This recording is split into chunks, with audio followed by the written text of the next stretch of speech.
আজকে আমি ওকে বাজারে নিয়ে এসি করলাম যাই চা খা তারপরে চা খাইবো না কই যে আমার গাতপুরে অতি শর্মায় আমি বললাম যে তাহলে আমি চা খাই এতে তোরা চাই আছে দেখবি কেমন লাগে তারপরে কই যে না সিংড়া খাবো আমার চা খালে গাত পড়ে চাঁদের জিবলে আমারই বললো দেখেন দেখতেছে রে এটা কি নিছ তা বড়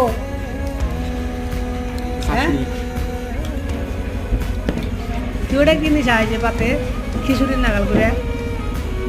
কেমন লাগে রে কেমন লাগে সেই স্বাদ এত স্বাদ কে সেই স্বাদ সেই স্বাদ না সেই স্বাদ খুব স্বাদ বলি আমরা রোজা টোজা থাকি এবারে চা খাবেন নিয়ে এত স্বাদ না এত স্বাদ কে